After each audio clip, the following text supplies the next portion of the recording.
সাভারের আশুলিয়ায় গ্যাসের লিকেজ থেকে বিস্ফোরণে আগুনে দগ্ধ হয়েছেন দুই দম্পতি সহ অন্তত ৫ জন। তাদের মধ্যে গুরুতর দগ্ধ ৪ জনকে ঢাকার জাতীয় বার্ন ইনস্টিটিউটে ভর্তি করা হয়েছে। সকালে আশুলিয়া নিশ্চিন্তপুরের মণ্ডল মার্কেট এলাকায় এই দুর্ঘটনা ঘটে। দগ্ধদের বেশিরভাগই পোশাক কারখানার কর্মী। আশুলিয়ার নিশ্চিন্তপুরে বেদেরপাড় এলাকায় জুয়েল মিয়ার দোতলা বাড়ির নিচতলায় পরিবার নিয়ে ভাড়া থাকেন জহিরুল ইসলাম। বুধবার সকালে রান্নার জন্য গ্যাসের চুলায় আগুন জ্বালাতে গেলে বিকট শব্দে বিস্ফোরণ হয়, ধসে পড়ে ঘরের দেয়াল। এ সময় আহত ও আগুনে দগ্ধ হন জহিরুল ইসলাম ও তার স্ত্রী স্বপ্না। প্রতিবেশী মোহাম্মদ শান্ত, তার স্ত্রী হাওয়া আক্তার সহ ৫ জন। তাদের প্রথমে উদ্ধার করে স্থানীয় হাসপাতালে ভর্তি করা হয়। পরে ৪ জনকে উন্নত চিকিৎসার জন্য রাজধানীর জাতীয় বার্ন ইনস্টিটিউটে পাঠানো হয়। বিশাল এক বিস্ফোরণ ঘটছে, তারপরে বিল্ডিং এর সমস্ত রুম তছনছ হয়ে গেছে, ফাইটে কেউ গায়ে গ্লাস ভেঙে পড়ছে। পরে হঠাৎ করে শব্দ হয়েছে, হওয়ার পরে দেখি যে এরকম ধোঁয়া, পুরো ঘর ধোঁয়া অন্ধকার হয়ে গেছে। যে দুইজন রোগীকে আমরা ভর্তি রেখেছি তাদের মধ্যে একজনের 6% পড়েছে এবং একজনের 68% পড়েছে। পুলিশের ধারণা সিলিন্ডার গ্যাসের লিকেজ থেকে ঘরের ভিতরে গ্যাস জমা ছিল। পরে চুলা জ্বালানোর সাথে সাথেই আগুন ধরে যায়। বিস্ফোরণে 5 থেকে 6 জন আহত হয়েছে এবং পুলিশ তাৎক্ষণিক জানার পরে ফায়ার সার্ভিস সহ তাদেরকে দ্রুত হাসপাতালে ভর্তি করানো হয়েছে। দগ্ধদের মধ্যে একজন টাইলস মিস্ত্রি এবং বাকিরা পোশাক শ্রমিক। দুর্ঘটনার বিষয়টি খতিয়ে দেখছে উপজেলা প্রশাসন। Independent news. এ নিয়ে আরও জানাতে সাভার থেকে যুক্ত হচ্ছেন সহকর্মী রুবেল আহমেদ। রুবেল, যারা দগ্ধ হয়েছেন তাদের এই মুহূর্তে শারীরিক অবস্থা কি, চিকিৎসকেরা কি বলছেন এ বিষয়ে?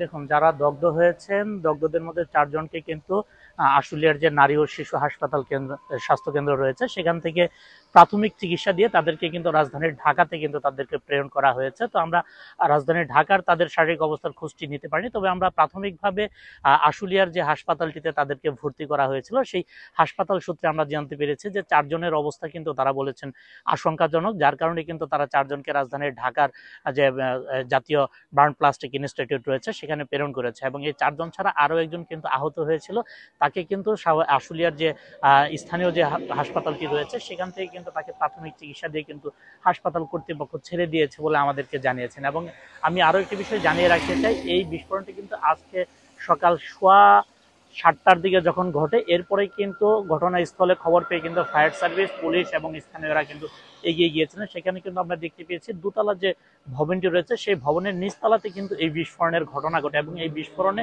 আমরা দেখতে পেয়েছি ওই ভবনের প্রায় 11টি কক্ষ ক্ষতিগ্রস্ত হয়েছে এবং এই 5 জন যারা গুরুতর আহত হয়েছে এছাড়াও কিন্তু আরো কয়েকজন তারা কিন্তু ইটের আঘাতে, অর্থাৎ যে দেয়াল ধসে পড়েছিল সেই দেয়াল ধসের ইটের আঘাতে কিন্তু সামান্য আঘাতপ্রাপ্ত হয়েছে বলেও কিন্তু আমরা জানতে পেরেছি। তবে তারা কিন্তু সবাই আশঙ্কামুক্ত রয়েছে। এই ঘটনাটি পুলিশের প্রাথমিকভাবে ধারণা, তারা বলছেন যে কক্ষটিতে এই বিস্ফোরণের ঘটনা ঘটেছে সেই কক্ষে যিনি রান্না করার চেষ্টা করছিলেন তারা সিলিন্ডার গ্যাস ব্যবহার করেন। তাদের ধারণা গত রাত থেকে সেই ঘরটিতে গ্যাসের লিকেজ থেকে গ্যাস জমা অবস্থাতে ছিল, যার কেউ ধরুন আজকে সকালে যখন তারা রান্না করার জন্য চুলা জ্বালানোর চেষ্টা করে সেই সাথে সাথে কিন্তু এই বিস্ফোরণের ঘটনা ঘটেছে। এছাড়া এই ঘটনায় উপজেলা প্রশাসনের পক্ষ থেকে আমাদেরকে জানানো হয়েছে তারা খতিয়ে দেখছে এটি নাশকতা না সিলিন্ডার বিস্ফোরণ, তারা তদন্ত করে দেখছে এবং তদন্ত শেষে তারা কিন্তু এই ঘটনায় প্রয়োজনীয় ব্যবস্থা নেবে বলে উপজেলা প্রশাসনের পক্ষ থেকে আমাদেরকে জানানো হয়েছে। আশুলিয়া থেকে জানাচ্ছেন সহকর্মী রুবেল আহমেদ।